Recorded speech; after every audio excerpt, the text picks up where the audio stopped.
the companies winning with AI aren't the ones with the biggest budgets. They're the ones who are starting right now. If you've been waiting for someone to cut through the noise and show you exactly how AI could transform your work, your wait is over. Your competitors have already signed up. I'm Kenny, founder of Brim and the host of the AI Opportunity. Welcome to the AI Opportunity. Really excited this week to welcome a really interesting guest, David Snider. David, thank you so much for joining us. Really excited about this. How are you feeling about it all? Same here. I enjoyed our pre-conversation and excited to chat more. David is the founder and CEO of Harness. And Harness, I think, is a really interesting business focused on financial advice and financial operations for businesses all across the US. David, I'm sure you're going to give us more background specifically on what you're doing at Harness and why it's in such an exciting space. I mean, you've kind of been on both sides of the table, right? You've previously worked in consulting for Bain, and you were CFO and COO of Compass, which is a really super successful technology business. And now you're on the other side of the table again as an entrepreneur. So David, it'd be great to learn a bit more about you and help the audience understand why we're really lucky to have you on the show. Yeah, well, I appreciate your having me, and I think that I bring sort of a boring background, but one that's been helpful in tackling some somewhat boring industries, in the sense that, as you alluded to, I worked in management consulting. I was a investor at Bain Capital on the private equity side, and so I lack the early skills in true technology development, but I think was at least given some good frameworks for thinking about markets, market opportunities, delivering value to clients. And that so far, has proven successful, I think, with the focus that I've had in this last 12-year entrepreneurial chapter, first helping to build Compass, which is now the US's largest platform for residential real estate advisors. And in the past 6+ years, building Harness, which is a platform for tax advisors with some financial advice and estate support kind of woven in. Yeah, really interesting background. And I have to say, Harness sounds like a really fascinating business. Would you mind just telling us a little bit about what Harness does and its kind of broad focus in the US at the moment? You said 6 years in. Where is your sweet spot for customers? Yeah. Well, the genesis, as is often the case for entrepreneurs, is sort of the intersection of a market opportunity and a personal pain point. So from the personal pain point side, despite having been a CFO and an investor and an MBA, at a high level, every 6 months, I felt like I was finding things before Harness that I had done wrong or could have, done more profitably. I think very tactically, in the early days of Compass, I had reached out to some entrepreneurial finance professors at Harvard Business School to get advice on a stock option plan decision based on input from some engineers that were pushing for us to change the plan. And both of them gave advice which generically might have made sense, but in the specifics of our company, for me personally, for some others, ended up being a 7-figure mistake. And so the pain there of realizing even really bright people or really good generic advice is often not the right advice for you and your circumstances, your company, whatever, at that moment in time. And so I thought that there probably ought to be a platform to help emerging professionals, successful individuals, business owners navigate more effectively both the opportunities and the complexities of the tax financial intersection. Was sort of one side of it, kind of the personal side. And on the other end was this experience I'd had with Compass of realizing that a lot of advisors in spaces where the client cares a lot about who they're working with are using some pretty antiquated tools. And then as a result, harder for the client to interface with the advisor, harder for the advisor to drive scalable value and the most impactful insights efficiently. And so that is really where Harness was born from. So today we power independent tax practices in the US with an end-to-end software suite. And we also help individuals and small businesses looking for tax or financial advice find some of the best practitioners for their needs and then work with them effectively. I can really see that problem. In my mind, it's really clear, which is the best advice is often super expensive, super human, time intensive, and, like you say, in some respects, quite antiquated tooling around it. And then there's the advice that everybody else gets, which is often, like you say, hard to do at scale. And so I guess AI is a pretty quite exciting opportunity in your space, right? Because it can allow you to deliver that high quality value that businesses are expecting with a scalable model. Is that how you think about it? And what are the ways that you're doing that with AI at the moment? I'd say yes and no. I think the yes of it is there is a lot of structured data, high volume, lots of interactions. And so those tend to be some of the characteristics that I think at a high level people feel like are the biggest opportunities for commercial AI workflow usage. The counter or sort of the constraint or challenge is there's very limited room to make errors. And so you can't have over reliance on AI if it's not drawing from precisely the right data set. There was an article maybe 9 months or 12 months ago in the Wall Street Journal of a reporter who took a few different US tax scenarios and fed it into 3 different models and then talked to expert tax advisors to see like, hey, how did it do? And I think it was often pretty good at spotting potential opportunities or considerations, but consistently something was a little bit off. It was pulling from the right thing, but in the wrong tax year, or it was pulling from something that would make sense, but only up until a certain income threshold, which didn't apply in that instance, et cetera. Big opportunity, but also the need to balance closed-end models, human review with the opportunity that it provides. No, that's really interesting. And I think the point you make about human review, I think a lot of businesses are realizing that you can't just take an off-the-shelf model and suddenly it works and all your hopes and dreams of AI are met, especially in a domain that requires, well, preciseness. How have you found dealing with your customers and helping communicate to them how you're using AI and it's an edge for you, but also balancing it against those risks and the challenges of getting things right?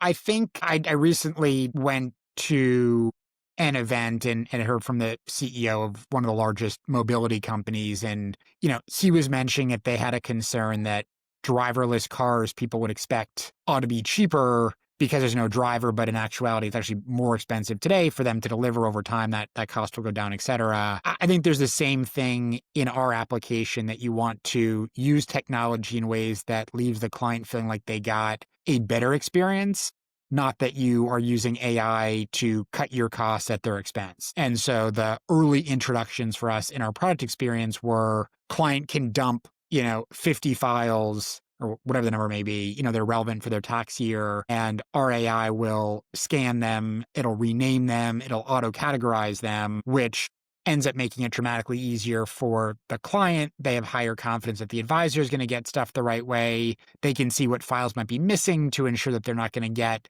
their draft return at the 11th hour. So that's, I think, seen as additive rather than, a drawback of people that maybe were dumping stuff in a old share file instance or we're bringing paper documents in. Similar type of approach on client success where we've implemented HubSpot's Nessa AI, which is a closed-end model. The only responses are predicated upon harness prior interactions or written documentation, but there's sort of a bunch of escalation triggers. So that's useful if you're at 3 a.m, a harness prospect or client looking for some information. You can chat in very frequently. I mean, the percent changes depending on the category. You're going to get an answer that's going to be better than, hey, we'll get back to you during business hours. But for those issues that are more complex, we'd rather have the AI say, let me get back to you, rather than just coming up with the most plausible answer that it has the data to provide, even if that's not confidently accurate for the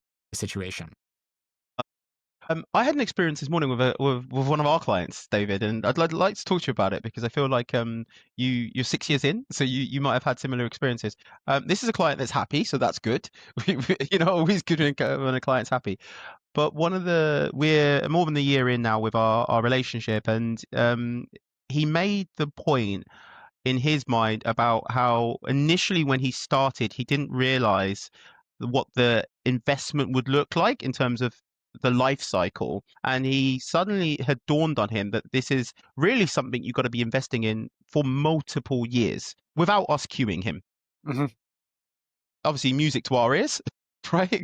Given that we have a subscription model, but in your business, are you seeing that the companies that you operate with, they're very aware of how there's escalating value here, right? Because up front, like you say, it's imperfect or not quite exactly what you need it to be, but there is this evolution of increasing utility. Is that something you found that your customers have understood, and is that a mental model that you often try and help them sort of navigate? Yeah, I mean, I think we are serving both individuals and small business owners directly, small business owners being both the end taxpayer client and these tax practices, which I think are eager to future-proof themselves and leverage technology, but are also wary of being early adopters of something that's going to actually make their life more complicated because it's going to guess in the wrong direction or it's going to miss something that's valuable, et cetera. So yeah, I think an incremental approach has been important, ensuring that the places that we're entering it into the workflows are not daunting or black boxy for the people that are participating. And that, I think,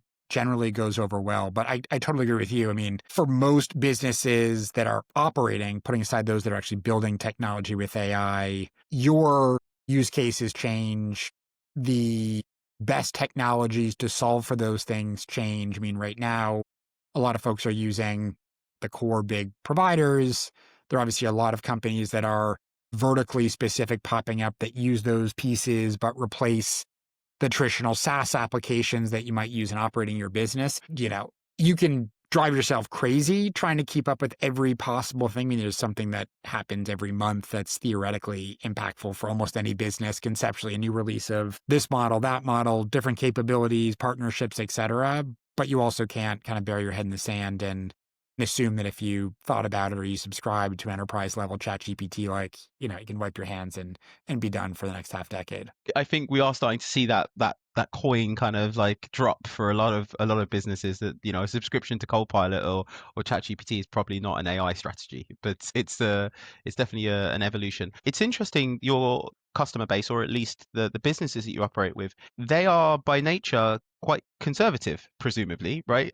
I don't think anyone outside of tax would imagine that tax professionals and CPAs would be early adopters. So what is it about AI and what you're providing that has cut through? Because there'll be a lot of people listening to this who will be CFOs, not dissimilar personality types, and without saying that CFOs aren't innovative and early adopters, which many are, they're going to be naturally cautious and suspicious. So yeah, what is it that you think is different about market dynamics today than, say, just a few years ago? My experience has been that the closer you get to a business owner, smaller business, et cetera, the more that they have to make decisions on what changes are going to solve real problems versus the luxury that some larger organizations have of, hey, let's look at this technology for technology's sake. And I think AI falls in that bucket. Like, it is not useful just because it's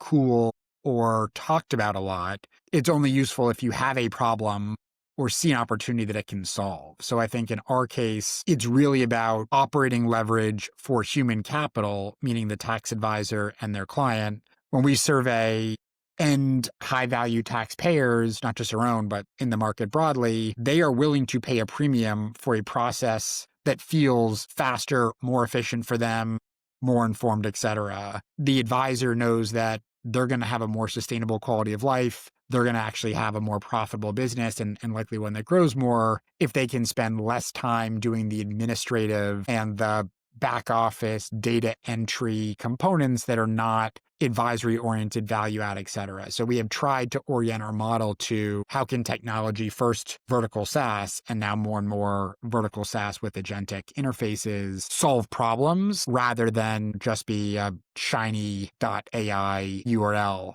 for them to purchase and talk about. Yeah, I mean, it's a theme we're hearing very much on this podcast. That there's a lot of noise out there, a lot of shiny AI tools, but actually the focus is on what are problems in the business that the AI can actually support. When you go in and you speak to your customers, and this is more of a model that we're hoping maybe we could offer to the wider audience base. What are ways that you think about identifying those key problems? Now, I am very aware that you've been doing it a while, so it'll be second nature what your typical problems are. But what are tools or frameworks have helped when you've been speaking to business leaders to help them just get their head around what is possible and how to start? Yeah.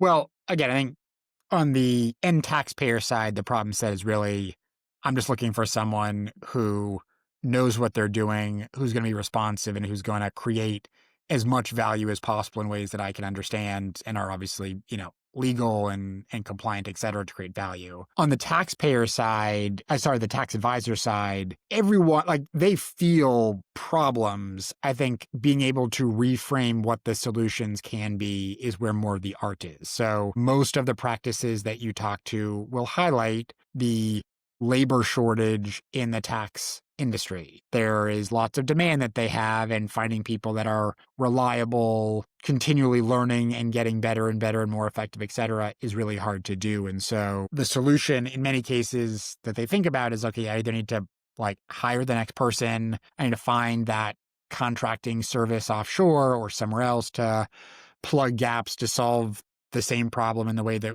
we might have 5, 10, 25 years ago. And I think being able to distill, well, hey, if you had half of the stuff that your team has to do now manually done on an automated basis, do you have the right people to actually deliver higher value things, or is it a different set of individuals? We have partnerships with a lot of large financial service companies that send their tax referrals to Harness. Some advisors say, well, that's great, but I can't even get the capacity to take on new clients. And so, well, what are the barriers to that capacity? Because obviously, as a business, you ought to want to grow if it's growing in profitable, additive ways. And this is a stage to do that. So I think it's about reframing the problem. And we try to take a approach that spans building proprietary technology, integrating with utilizing best-of-breed third-party technologies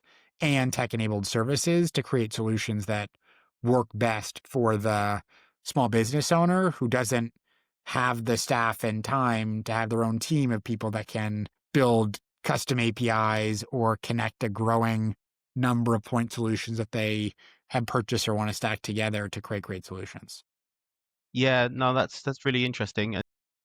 I think there's two themes. One is that actually the way that you work with businesses seems to be very, very customizable, very focused on their problems. Do you feel like that's where the sort of AI space is headed generally, this idea of specific value that's shaped around unique business problems? Or are you in the camp of general tools are going to be able to do everything and they're going to solve everyone in the world's problems? What do you think meets the real world better, I guess, from what you're seeing happening in your everyday job? Yeah. Well, I think different solutions will be needed at different scale of business. I don't purport to be an expert in enterprise technology, but I think the capability of those organizations to leverage raw, intelligent power to build custom processes for whatever they as an organization are doing 50, 100, 500,000 times a year is a different solution set than for at least the market that I've spent, the last decade plus focused on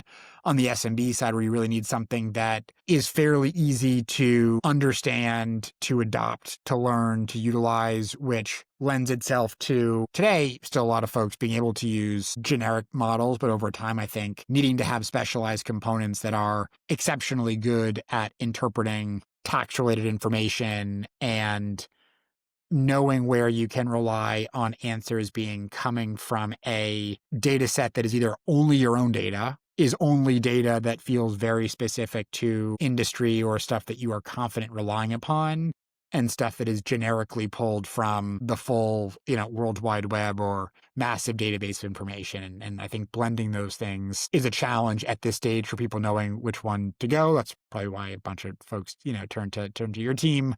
But it's a moving target. I don't think there's going to be just one answer for companies of every size.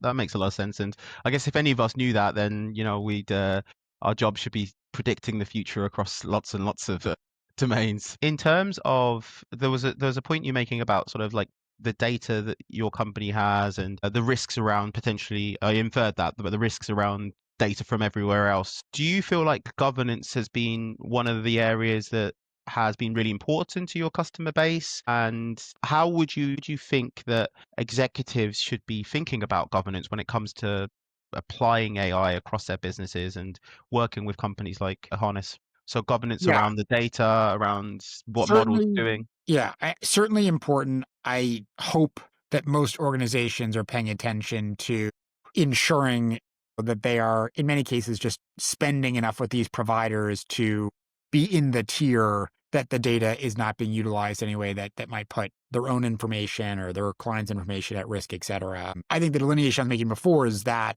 ability to separate out, hey, these are use cases I want AI just to use our own data versus ones that are broader set is really important. But the other piece too is balancing formal ways of AI usage and individual ways. There've been a couple bigger scandals of late of, individuals thinking that they were seamlessly using some tool that was just for them, but really it contained company information, was problematic. So I think there's a behavioral change component that goes along with the expertise of AI and compliance and ensuring that the corporate decision making is accurate and correct. You also need to ensure that the execution by the individuals in the organization understand, which is not obvious to everyone throughout an org, where problems can creep up in ensuring the security of information for the business and for those that it serves. I think we've all read the stories of people putting private company information into, say, ChatGPT or Claude, and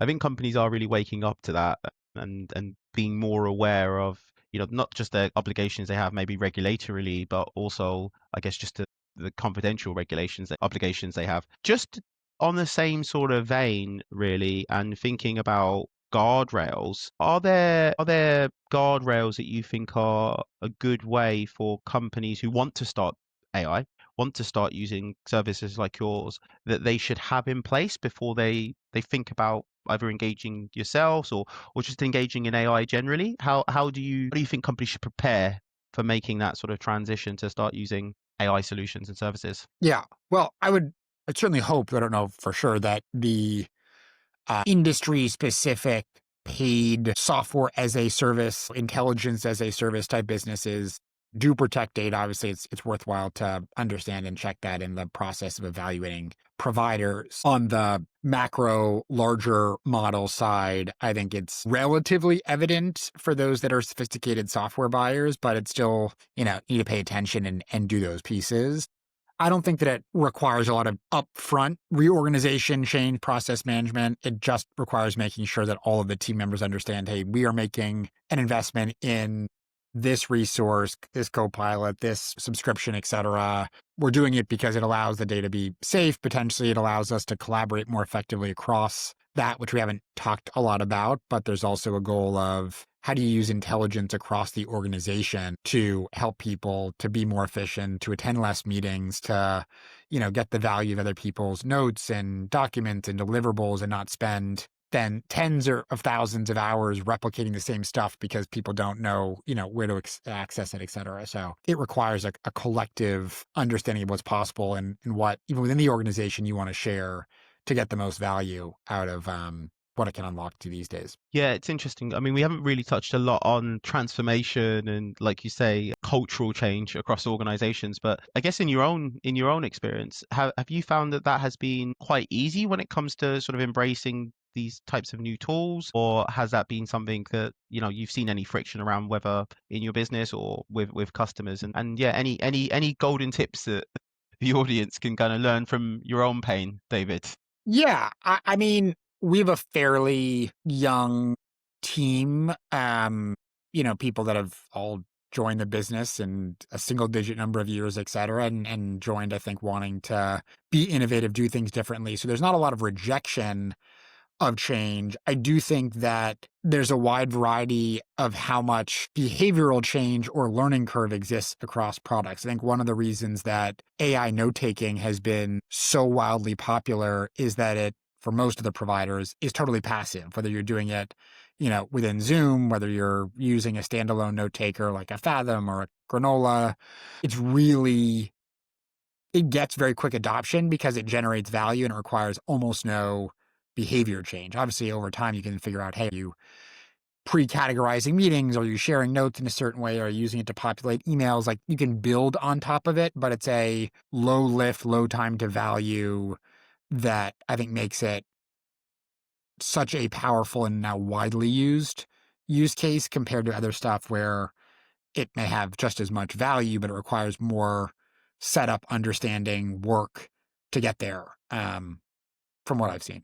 Yeah, no, I couldn't agree more. Finding ways to deliver utility quickly is the challenge, I think, not just for the executives, but also for the users. Because ultimately, if the users protest, then it's like you're going to have a lot of friction in your organization. So it's a real delicate challenge, and I think a lot of companies are grappling with that. I'm very aware that we promised you we would keep it down to 40 minutes, David. We're going to push you now to the quick fire round, if you don't mind. Please. So what we typically like to do is to ask 3 questions, and anything that you think could be really great for the audience to take away with them would be brilliant. The first question is, what do you think the biggest AI opportunity is right now? Broad one. We start broad. Yeah, I think, and again, we're not the best at this, but that internal information sharing and access, if done well, I think can be the most valuable to minimize context building that's required in the day-to-day of companies and meetings, and the prevention of replication of materials and understanding, I think has the biggest single opportunity set. There are obviously huge amounts in process automation, et cetera, but that first one I think spans almost every organization, and I can't imagine anyone's gotten it perfectly right, but as long as you're sort of moving towards it, you're probably going to get a lot of value over time. Yeah, I mean, it's something we hear a lot. Many of the companies we work for is, I can't find a document. So one team trying to find another document that was, I don't know, done 4 years ago, or a lot of duplication of effort, which I think is the same point that you're making. So, it almost scares me to think how much time companies are probably losing from just doing the same work again and again, or coming up with the same insights, the same documents. And so, yeah, I agree. I think there's huge opportunities there. Moving forward, if you were to offer one short piece of advice for leaders, I mean, you've been a CFO of, multi-$100 million business and the COO, wearing 2 hats. So you're perfect for our audience because they're often in those 2 executive roles. How would you advise leaders about getting started when it comes to starting to use AI, starting to think about AI in their organizations? And I mean, your insight might be particularly unique because I guess you've also had to really think about all the technology tooling that's out there, and you're probably 2 years ahead of where the rest of the world is. So yeah, all ears, David. How would you think about getting started? Well, one, I certainly wouldn't consider myself an expert. I mean, the chapter that you were referencing, when I was CFO Compass, like there were very few, if any, true off-the-shelf AI things to even leverage. And so what makes it both exciting and challenging is you've got a fairly narrow window of the history of, corporate America or corporate globally, obviously your global business, to think through that around. I think determining how you can have a learning-oriented culture and collaboration, whether it's between a information technology leader and business leaders, across business leaders, but the ability to share learnings, best practices, opportunities in AI usage, even within a single organization, I think is the most beneficial. And then across leaders of similar organizations as well, like some of our venture capital backers have done a really nice job of creating forums for similar size scale companies, talk about like what they've done. And in some cases, that's what they've done for the benefit of clients and their value proposition. And in other cases, it's like what they've done to accelerate their ability to develop new technology or to run the business more effectively. And so I think it requires either, or both of, I guess, that internal company learning and sharing, as well as sort of that functional cross-business best practice learning and sharing. So yeah, I guess really, how do you create, like you say, that intellectually curious organization, both externally and internally? And I guess put systems around that as well? Are there any frameworks that you think have worked really well? I mean, one thing we've seen is, and we adopted this, is we put together a weekly insights report that we share across the company. Obviously we're a smaller business where insights are almost, I don't like to use this word, but forced into the light. Have you seen sort of things like that have been helpful with achieving what you said about getting started? Or I don't know that it's one size fits all. I think empowering folks that have more of that deep technical expertise and are more comfortable, I think, organically to be able to collaborate and share, and for that open dialogue, whether it's in leadership team meetings or some other format that has some recurrence to make sure that you're doing it, is beneficial, and really pressure testing team members that are doing stuff the same way. Hey, is there a path? And I know this can be daunting. Like, is there someone else in the organization that can be helpful in just like understanding what you're trying to solve for? Or maybe it's an external vendor team like yours. What are you trying to solve for, and what are the best ways to get there? So it's not incumbent upon everyone kind of determining their own pathway or value driver. yeah, that makes a lot of sense. And I guess by doing that as well, if you're leaning on people's insights, especially at different levels of the org, you're really kind of bringing everyone along as well, right? It's quite a powerful way to get buy-in. So sounds great. I guess coming on to our final question, quite a broad one, but just from your background, your experience, are there any good mental models or great publications, books, podcasts that you've read that you really feel have helped shape your career and it helped you sort of build the habits of leadership, and that can really support many of the leaders that listen with what's going to be quite a changing world in the Yeah. coming years? Yeah, I try to read a lot, but across, very different disciplines. I think within the category of entrepreneurship, it's not a new book, but Ben Horowitz's book, The Hard Thing About Hard Things, I still think is one of the best books in terms of giving real context on how grinding, challenging, even successful outcome businesses can be along the way. And obviously lots that don't ultimately have that success. So that's one, putting AI to the side, that I think in general sort of operating in a high growth space is important, challenging, and compelling. And then I think in general, like the way that my mind works is trying to sort of break down a problem into all of the drivers independently. And so while it's not relevant at all, to our industry, I read recently Bill Gates's book about like the energy crisis, and or not energy crisis, but sort of global warming and drivers of energy consumption, and just found the approach so interesting in understanding, hey, like the consumption of cattle in the US because of cows and methane and grazing is actually meaningful. And the construction industry and cement is meaningful. It's not just about, hey, if we get all the diesel and gasoline powered cars off the road, like we're golden. So I think anytime you can read a text that really breaks down a problem comprehensively and with some quantification of the components, there's a lot to be learned, even if it's not in your own industry. Brilliant. Well, The Hard Thing About Hard Things, I think, is a great book, and I think you're right. It just suggests how hard it is for everybody. I think that's the lesson it tells every entrepreneur, every business owner, that it's just hard. And yeah, we'll certainly look to check out that Bill Gates book. It sounds great. It sounds a really rigorous and interesting read. Thank you so much for joining us, David. This has been really good fun. I hope you've enjoyed it. I have. Thank you so much for having me. Brilliant.